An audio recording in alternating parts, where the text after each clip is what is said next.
दोस्तों नमस्कार, मैं हूं तेज बहादुर कुंज और आप देख रहे हैं भारतीय द्वापर। प्रधानमंत्री नरेंद्र मोदी जी ने अपने पद से इस्तीफा दे दिया है। जी हां, आपने सच सुना। हम आपको बताना चाहते हैं कि 4 जून 2024 को लोकसभा 2024 के चुनाव का परिणाम का रिजल्ट आ चुका है, जिसमें से एनडीए को 292 और कांग्रेस को यानी इंडिया गठबंधन को 234 सीट था, अन्य को 18 सीट प्राप्त हुई है। लेकिन बहुमत के लिए 272 सीट का पाना बहुत जरूरी है। यदि हम एनडीयू को देखें तो उन्होंने 292 पाया है, लेकिन बिहार में नीतीश और चंद्रबाबू नायडू के मतों को मिला लिया जाए तो वह 292 होता है। ऐसी स्थितियों में प्रधानमंत्री नरेंद्र मोदी जी अर्थात एनडीए की सरकार ने इन दोनों किंग मेकर को अपने पाले में लाने के लिए आतुर हैं।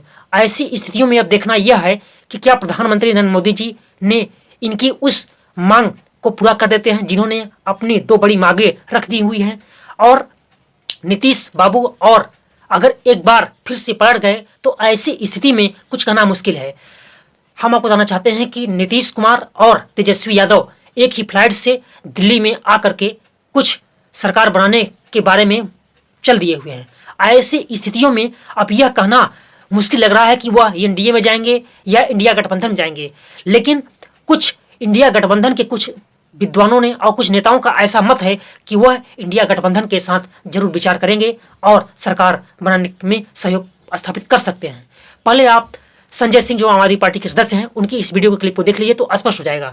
तरफ धन तंत्र था, बाहुबल था, सीबीआई थी, ईडी थी, इनकम टैक्स का डिपार्टमेंट था, मीडिया का पूरा तंत्र था। हर प्रकार के संसाधनों का इस्तेमाल किया प्रधानमंत्री जी ने और उनकी पार्टी ने। दूसरी तरफ हम लोग थे, एक एक नेता को पकड़ पकड़ के जेल में डाला जा रहा था। कांग्रेस पार्टी का खाता सीज किया गया, हमारी पार्टी के मुखिया को जेल में डाल दिया, संजय रावत जी को जेल में डाला, अनिल देशमुख को जेल में डाला, हेमंत सोरेन जी को जेल में डाला, केजरीवाल, मनीष सिसोदिया, सत्येंद्र जैन, मुझे पता नहीं कितने लोगों को पकड़ पकड़ के जेल में डाला। तो बड़ी विषम परिस्थितियों में यह चुनाव हुआ है और ऐसी विषम परिस्थितियों में चुनाव लड़कर ये परिणाम लाना, मैं समझता हूं कि पूरे इंडिया गठबंधन के लिए और इस देश की जनता के लिए एक बहुत ही खुशी का क्षण है। बधाई की पात्र है इस देश की जनता जिन्होंने बीजेपी को सबक सिखाने का काम किया। ये जनादेश महंगाई के खिलाफ है, बेरोजगारी के खिलाफ है। जो इनकी रणनीति थी कि ये बाबा साहब डॉक्टर भीमराव अंबेडकर जी के संविधान को खत्म करेंगे, आरक्षण की व्यवस्था को खत्म करेंगे, चुनाव की व्यवस्था को खत्म करेंगे, उस बात को इस देश की जनता ने परख लिया, भांप लिया और इसी के कारण ये नतीजे आए हैं। अब आपने कहा कि दोनों के नंबर आए हैं, बीजेपी के नंबर क्या आए हैं? प्रधानमंत्री जी ने क्या दावा किया था? 400 पार, यानी कि उनके दावे से 160 सीटें कम आई हैं। पूरी बीजेपी चिल्ला चिल्ला के कह रही थी, इनके केंद्रीय मंत्री, इनके नेता, 400 पार होगा, 400 पार होगा। कोई गलती से पूछ लेता था, अरे वो एनडीए में कुछ घटक दल में, बोले हाँ 20-25 उनकी भी आ जाएंगी तो 425 हो जाएगा। तो 400 पार तो आप नहीं कह रहे थे। और आपने देखा भी होगा कि एग्जिट पोल ने, जब राजा जी ने कह दिया था तो सारे एग्जिट पोल भी वही दिखा रहे थे, 400 पार वाला। तो ये प्रधानमंत्री जी की हार है और उनको नैतिकता के आधार पर इस्तीफा दे देना चाहिए। उनके दावे को जनता ने स्वीकार नहीं किया और उनको पराजित करने का काम किया। इस तरह से मनोज झा जो दिल्ली में प्रोफेसर हैं और राज्यसभा सांसद भी हैं, उन्होंने नीतीश कुमार और चंद्रशेखर नायडू जी के बारे में क्या कहा है, उनकी भी इस वीडियो क्लिप को देख लीजिए तो वो आपस को स्पष्ट हो जाएगा। हमें पता है कि दोनों ही व्यक्ति जिनके नाम का आपने जिक्र किया, नीतीश जी और चंद्रबाबू, वो डिक्टेटोरियल पॉलिटिक्स में कभी सहज नहीं हो सकते, माई वे और हाईवे वाली पॉलिटिक्स में सहज नहीं हो सकते। तंत्र दो व्यक्ति के कब्जे में हो उससे कभी सहज नहीं हो सकते। चूंकि वो असहज होंगे उससे, तो आने वाले दिनों में आप बहुत सारी अच्छी तस्वीरें देख सकते हैं। किस बात की है? हमारे इंडिया गठबंधन की भी नींव उन्होंने ही रखी थी। तेजस्वी जी तो बार बार कह रहे थे आदर और सम्मान के साथ कि 4 जून के बाद आप देखिए किसी बात की कोई कमी नहीं है। प्रधानमंत्री जी ने बार इतना नीचे कर दिया है ना कि नीतीश जी या चंद्रबाबू जैसे लोग उस बार को ऊपर ले जाएंगे। ये रही बात एक विशुद्ध, एक जो मेरा ऑब्जर्वेशन है। लेकिन इस मैंडेट की पड़ताल जरूरी है। भाई बंदा 400 पार 400 पार और मीडिया उसके साथ नाच रहा था, 400 पार 400 पार। क्या हो गया? सुन्नी बटा सन्नाटा। आप 34 सीट पीछे हैं 272 के आंकड़े से। ये हार नहीं है। दूसरा कोई व्यक्ति होता ना बीजेपी में भी, तो वो इस्तीफा देता, कहता नया नेता चुन लो। लेकिन ये नहीं देंगे, इनको तंत्र पे कब्जा चाहिए। ईडी, आईटी, सीबीआई साधने की जो कोशिश करते थे ना, सबको विराम लगेगा। जनता ने सबक ऐसा दिया है ना, जनता जाग गई। तंत्र को आजाद कर लिया।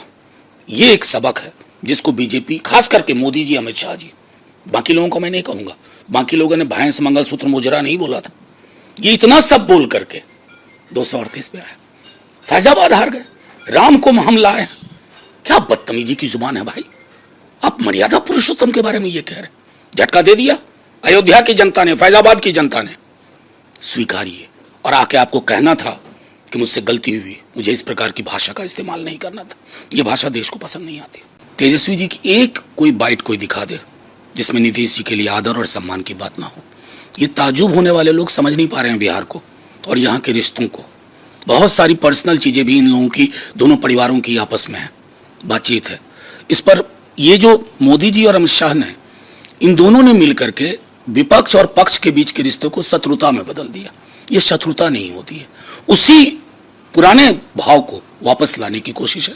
इसलिए वो विजुअल जो है वो बहुत ही नॉर्मल, सहज विजुअल है। क्या नीतीश हम आपको बताना चाहते हैं कि कांग्रेस ने यह भी स्पष्ट कर दिया है कि प्रधानमंत्री नरेंद्र मोदी जी जिस दम पर वह चुनाव जीतना चाहते थे उसको जनता नकार दी है और वह जनता जो महंगाई, बेरोजगारी इत्यादि मसलों से वह जूझ रही थी उसको ध्यान में रख करके वह जनादेश लोगों को दिया हुआ है। आप कांग्रेस के अध्यक्ष मल्लिकार्जुन खड़गे और राहुल गांधी जो संयुक्त बैठे हुए हैं उनकी इस वीडियो के क्लिप को देख लीजिए तो भी स्पष्ट हो जाएगा। ये लड़ाई हमारी मोदी वर्सेस जनता है, लोग हैं। तो 18वीं लोकसभा के चुनाव में हम विनम्रता से जनमत को स्वीकार करते हैं। इस बार जनता ने किसी एक दल को पूर्ण बहुमत नहीं दिया, खासकर सत्ताधारी दल भाजपा ने एक व्यक्ति, एक चेहरे के नाम पर वोट मांगा। अब ये स्पष्ट हो गया है कि ये मैंडेट मोदी जी के खिलाफ गया है। ये उनकी राजनीतिक और नैतिक हार है।